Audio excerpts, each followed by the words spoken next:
Shalom,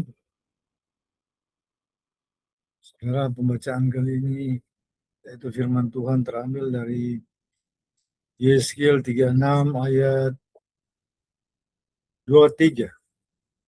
Kitab Yeskiel pasalnya yang ke-36 ayatnya yang ke-23. Firman Tuhan demikian, Aku akan menguduskan namaku yang besar yang sudah dinajiskan di tengah bangsa-bangsa dan yang kamu najiskan di tengah-tengah mereka. Dan bangsa-bangsa akan mengetahui bahwa Akulah Yahweh. Demikianlah firman Tuhan, Elohim. Manakala aku menunjukkan kekudusanku kepadamu di hadapan bangsa-bangsa.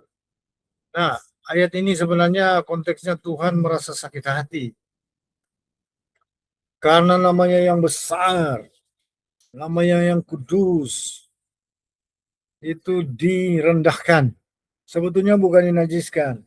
Israel tidak menginjak-injak nama ini. Tidak pernah. Mereka merendahkan. Jadi sebetulnya nama itu berbeda dengan kata benda, kata lain-lain, saudara. Bahwa kata atau nama pribadi Tuhan adalah sesuatu yang berdiri mutlak dan berdaulat dan tidak boleh dirubah, tidak boleh diganti, tidak boleh dihilangkan. Nah, Israel mereka coba mendefinisi. Ya. Definisi artinya membatasi, saudara. Definisi itu adalah batasan. Jadi sesuatu yang sebetulnya hal-hal lain bisa saja. Tapi Tuhan itu berdaulat melampaui segala sesuatu yang ada di bumi ini. Jadi semestinya namanya tidak boleh didefinisikan. Apalagi diterjemahkan. Tidak boleh. Di sini kalau ada yang mengatakan boleh diterjemahkan, boleh dirubah, diganti, dikurangi, ditambah. Ya, biarlah itu terjadi kepada nama dari pribadi-pribadi yang mendukung. Ya.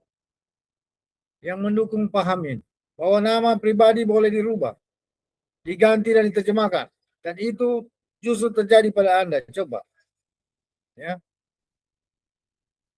Kalau bisa. Manusia saja, nama pribadi manusia itu berdaulat. Karena representasi dari pribadi pemilik nama. Nah, ini Tuhan saja merasa dia sangat sakit hati. Karena namanya yang kudus. Bukan dinajiskan, direndahkan. Jadi sesuatu yang melampaui segala hal itu direndahkan menjadi menurut batasan manusia dan dirubah, dihilangkan menjadi Hashem dan Adonai dan tidak dimasyurkan. Padahal firman Tuhan berkata, Keluaran 23, Keluaran 9 ayat 16, bahwa Tuhan berfirman supaya namanya dimasyurkan ke seluruh bumi, ke seluruh bangsa. Demikian juga di dalam Kitab Perjanjian Baru, Roma, pasalnya ke-9 ayat 17. Bapa di sorga menghendaki namanya dimasyurkan ke seluruh bangsa. Cuma herannya ini memang ini saya kira adalah satu pelanggaran tingkat tinggi sebenarnya. Ya. Bahwa Tuhan begitu menghormati nama itu. Bahkan dia mengatakan namanya besar. Ya. Akbar, dahsyat, ajaib. Itu pimpinan-pimpinan agamawi, organisasi, gereja. Itu justru mengajarkan sebaliknya. Perjanjian Lama dalam Paleo Hebrew dan Hebrew itu memang vokalnya tidak ditulis. Itu langsung dibunyikan ketika pembacaan. Contohnya Yod He Waw He, YHWH ini. Ya. itu tidak dituliskan.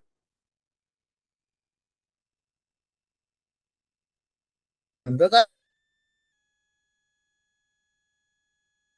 ya,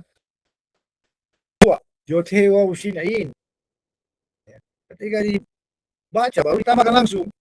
Jadi kalau ada pimpinan-pimpinan organisasi gereja berkata bahwa nama Tuhan tidak bisa dibunyikan, belajar dari mana teologianya?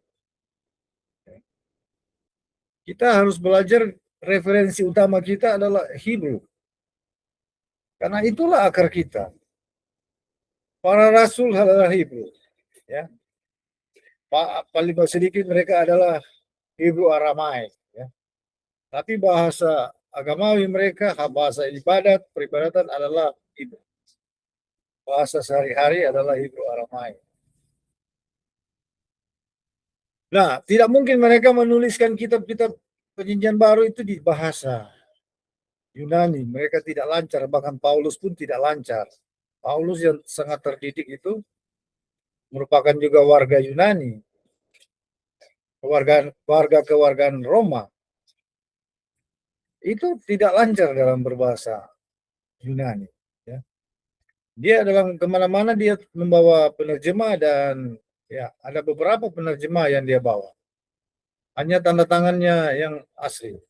Kata-kata penutup dan tanda tangan itu adalah dari Paulus sendiri. Tetapi semua naskah-naskah yang ditulis itu tentu saja aslinya di Ibrani. Pasti itu. Para rasul Ibrani. Nggak mungkin mereka menulis dalam bahasa Yunani. Jadi sebetulnya ini asumsi atau bahkan ini merupakan sesuatu yang generalisasi yang sangat kuat bahwa tulisan perjanjian baru sesungguhnya itu adalah Ibrani. Para rasul orang-orang Ibrani.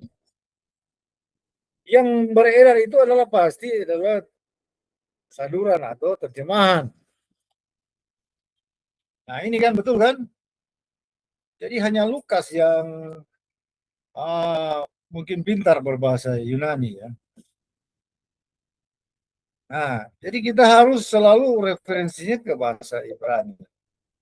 Saya percaya akan ada temuan-temuan yang membuktikan kebenaran ini bahwa tulisan-tulisan awal dari para rasul pas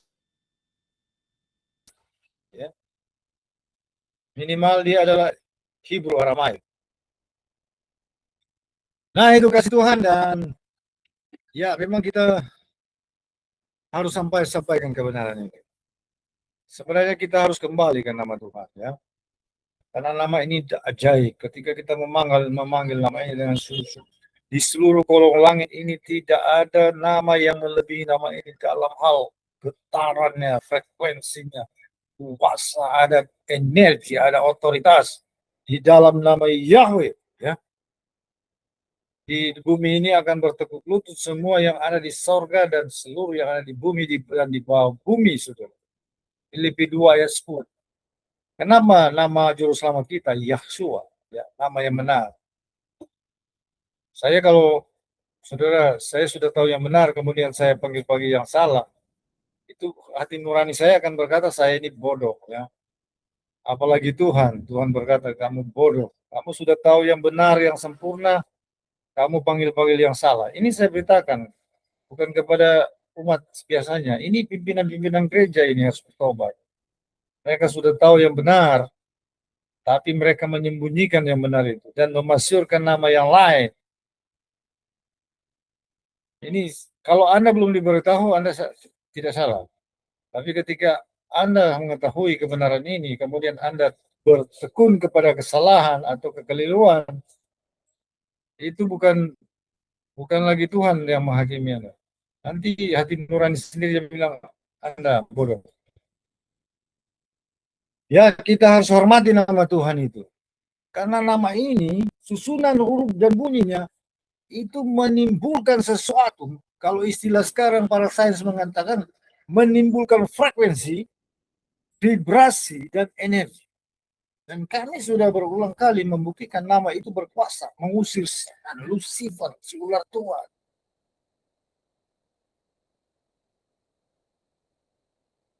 segala manifestasi tidak bisa bertahan. Bahkan sesungguhnya nama ini merupakan akses bagi akses terhubung dengan tata surga. Tapi di lain pihak juga saya berkata bahwa yang memakai nama Yahweh ini, ya, itu harus sesuai perbuatan, perkataan, tindakan-tindakan dan sikap hidupnya. Ya. Kalau kita ini orang tidak adil saja tidak akan masuk kerajaan surga. Ya. Itu tidak adil saja. 1 Korintus 6:6.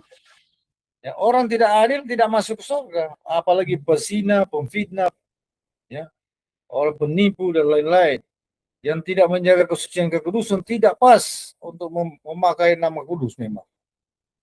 Seperti Usa dipukul oleh Tuhan karena dia dengan lancang dia mau. Padahal memang secara manusia ya Usa punya alasan ketika tabut perjanjian sedang dipindahkan ini ditarik oleh pedati lewat lembu-lembu ini tergelincir dan tabut ini kayaknya mau roboh.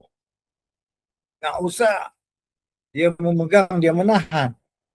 Tapi ya ini perbuatan tangan Tuhan menghantam dia sampai dia mati. Usa ini. Dan bahkan Daud pun sangat ya dia tidak terima ini bahwa Tuhan kelihatannya begitu kejam. Menurutnya ya kejam.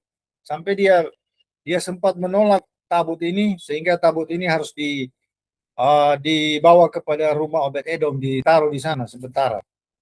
Karena dia takut juga dia tidak terima bahwa Usa itu dipukul oleh Tuhan. Nah, kita tidak memahami apa yang menjadi maksud Tuhan. Sebenarnya ini sejarah adalah pelajaran bagi kita supaya kita mengetahui bahwa kita membawa nama Tuhan itu sesuatu yang kudus harus sesuai dengan hidup kita. Kalau kita tidak sesuai dengan kekudusan Tuhan, bukan berkat yang akan kita terima. Ya. Kita hanya orang hidup kedagingan, kesombongan, keangkuhan, ya, dan kemudian mencari-cari validasi dari manusia, ya, dan kita bertentangan dengan kesucian, kekudusan, memang tidak layak, saudara, kita memanggil nama kudus. Justru banyak kali saya melihat gejala umum bahwa memang banyak kali umat Tuhan tidak sadar bahwa mereka masih belum dewasa, masih kedagingannya kuat, biarpun usia sudah tua, tapi masih suka dihormati, suka dipuji, cari penghargaan dan lain sebagainya dari manusia. Itu sikap-sikap yang belum dewasa saja. Sehingga di perhimpunan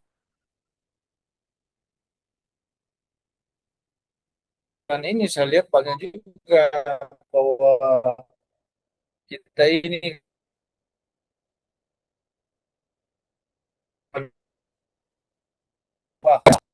dewasa, rata-rata sombong rohani, sombong jasmani, ya memang begitu saja. Sifatnya kedagingannya masih kuat banyak. Jadi ini tanpa mereka sadari mereka menjadi alat iblis. Jadinya mereka menjadi mempermalukan justru. Ya. Orang-orang yang sesungguhnya sungguh-sungguh memuliakan Tuhan dalam hidupnya. Sehingga ya itu kenyataannya tidak bisa dipungkiri. Nah ini yang memang menjadi fenomena. Tapi saudara, saya percaya ada saatnya ya bahwa memang orang yang bersungguh-sungguh ya di dunia ini akan kembali kepada diri masing-masing bahwa apa yang kita tabur itulah yang akan kita tubuh ya. Tapi yang satu hal bahwa memang nama Tuhan itu sangat dahsyat.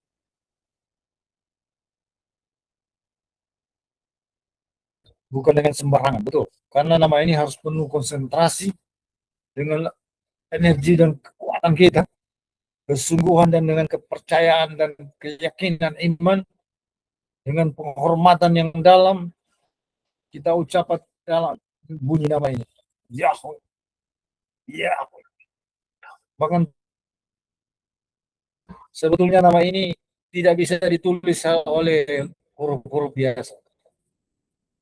Nama ini mengandung semua bunyi huruf yang kita bisa dengar dengan panca indera pendengaran, ataupun bunyi-bunyi yang tidak bisa kita jangkau dengan panca indera biasa, seperti bunyi ultrasonik.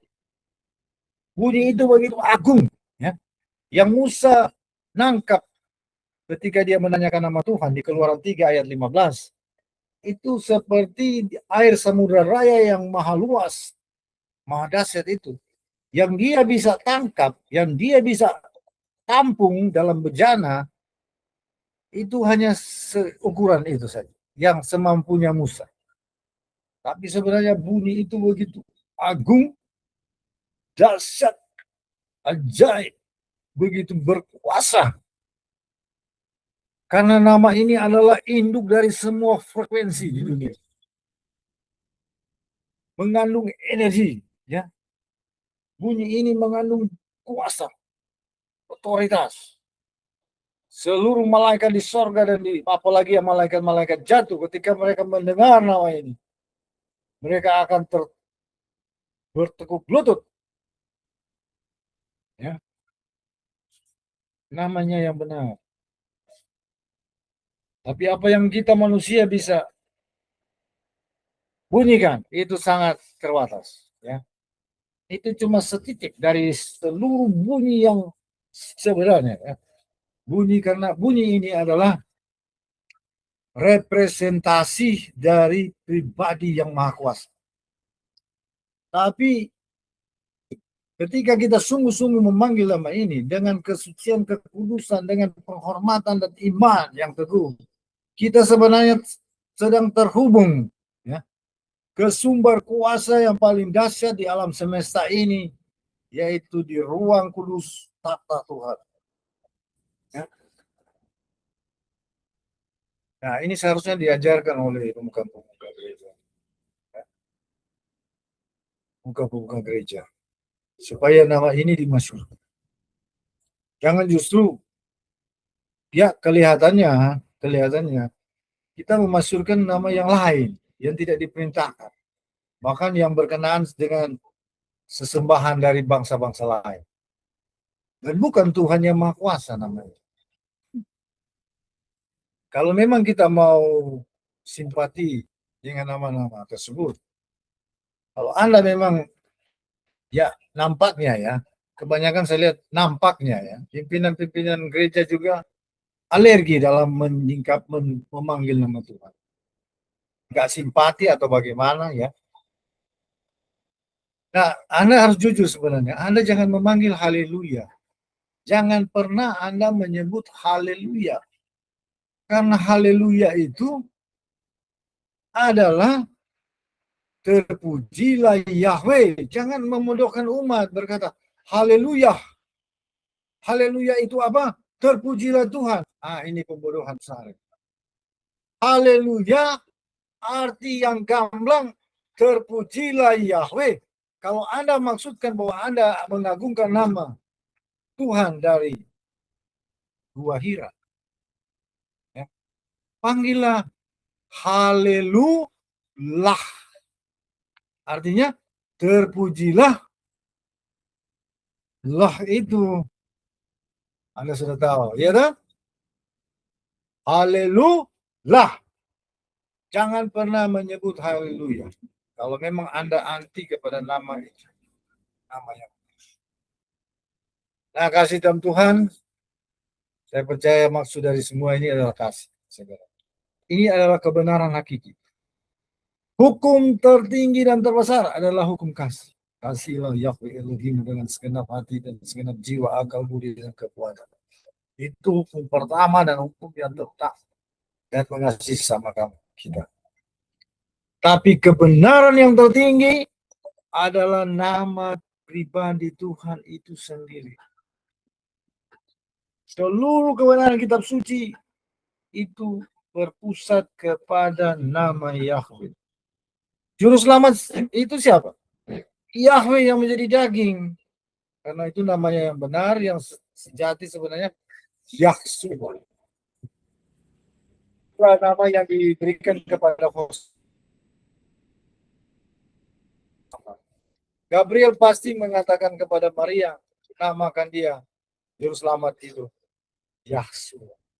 Tapi karena waktu itu memang ada larangan dari para rabi-rabi, sudah berlaku ratusan tahun, tidak boleh memanggil nama kudus. Ya, semua awalan ya dirubah jadi ye. Maka Yahshua menjadi Yesua. Dari kasih Tuhan, saya percaya ini menjadi berkat bagi kita semua. Be blessed. Shalom.